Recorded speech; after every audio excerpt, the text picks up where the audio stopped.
Bonsoir à tous. Je ne sais pas si vous avez entendu sur l'actualité sportive du moment, si vous avez suivi les matchs de cette semaine et des derniers jours, et l'actualité surtout, parce qu'il y a une grosse actualité en ce moment sur le football, et sur la possibilité que certains joueurs envisagent de faire grève suite aux cadences infernales de leur calendrier de leurs matchs, avec notamment l'Angleterre, avec l'alternance de la Première Ligue, l'alternance de la Ligue des Champions, mais aussi l'alternance des coupes anglaises telles que l'Emirates FA Cup ou tant d'autres. Donc l'Angleterre est vraiment le pays et le championnat de la Première Ligue qui est au cœur de l'actualité, de la possibilité de faire grève, mais d'autres pays pourraient suivre la cadence des Anglais et menacer également de faire grève face aux enchaînements des matchs et au calendrier infernal pris par les instances.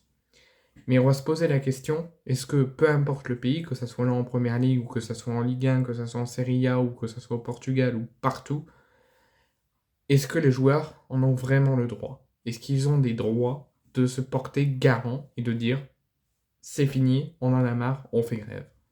On va en parler. Donc le dossier est encore remis sur la table face au rythme toujours effréné des calendriers. Rodri a peut-être été la victime de ce calendrier infernal avec une rupture des ligaments croisés du genou après sa blessure ce week-end et qui sera forfait toute la saison.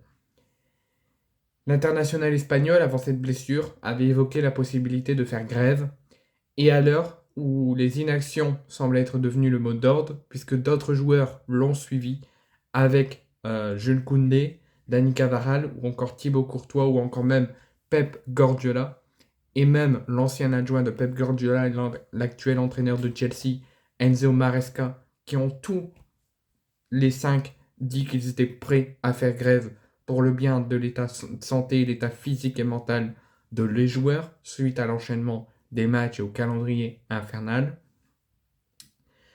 Mais la question qu'on va se poser, est-ce que les joueurs, qui par le statut professionnel assez singulier, peuvent-ils également faire front et laisser, laisser entendre leur voix et faire grève? Oui, ils le peuvent. Ils peuvent dire à un moment, on arrête tout, on déclare forfait sur une partie des matchs et on fait grève tant qu'il n'y a pas d'aménagement et tant que ça ne bouge pas. En exerçant leur droit de grève, ils peuvent le faire, mais sous certaines conditions. Ils ne peuvent pas se dire, allez, nous on en a marre, on fait grève. C'est selon des conditions strictes et bien identifiées. C'est ce qu'a dit l'avocat au barreau de Paris, spécialisé en droit du sport et au droit des affaires, maître Amir N'Gussi, qui a été interviewé sur ça, sur la possibilité de faire grève, et il a un petit peu donné son avis. Les sportifs professionnels, et en l'espèce les footballeurs professionnels, sont salariés. Ils sont liés à leur employeur par un CDD.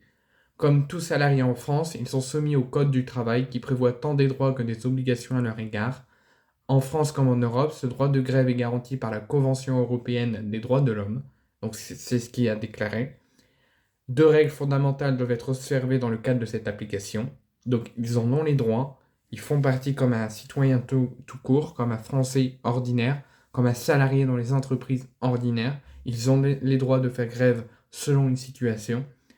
Mais ça doit se faire via des règles fondamentales qui doivent être respectées si les joueurs professionnels s'engagent à ne plus jouer et à faire grève pendant un laps de temps. La première, c'est que la grève doit correspondre à une revendication collective. Un joueur théoriquement ne peut pas faire grève seul, le principe même d'une grève doit être collectif. Imaginons, si je vous donne l'exemple de Kevin De Bruyne à Manchester City, si lui décide d'en avoir marre, de déclarer forfait pendant plusieurs matchs et de faire grève, s'il le fait tout seul, qui se présente devant l'instance anglaise et qui dit je veux déclarer pour une partie d'un match, imaginons pendant un mois je ne joue plus, je fais grève, si lui seul dans l'équipe, staff, entraîneur et joueurs confondus, c'est le seul qui veut faire grève, ben, il se verra sa grève refusée et il se devra de soit déclarer forfait, mais de risquer d'avoir des sanctions, ou soit d'être présent à chaque entraînement et à chaque match. Donc il aura l'interdiction de faire grève si lui seul fait la grève. Si l'ensemble de l'équipe de Manchester City décide de l'accompagner et de faire grève ensemble, il en aura le droit. Donc la première règle, c'est que la grève ne peut pas être seule et doit être collective. La deuxième, c'est que la revendication doit être portée à la connaissance de l'employeur, donc du club, en amont de l'exercice de ce droit de grève. Donc comme je vous l'ai dit, Kevin De Bruyne, s'il décide de faire grève, en fait, ils peuvent pas. Imaginons que City décide tous de faire grève et de déclarer forfait pendant plusieurs matchs. S'ils prennent la décision en commun, ils se réunissent tous, ils disent on fait grève, et qu'ils préviennent pas le président du club ou la direction du club et qu'ils décident de ne plus se présenter et de faire grève sans prévenir personne, ça c'est impossible. Ils devront se voir la grève refusée, et s'ils maintiennent, ils se verront fortement et sévèrement sanctionnés.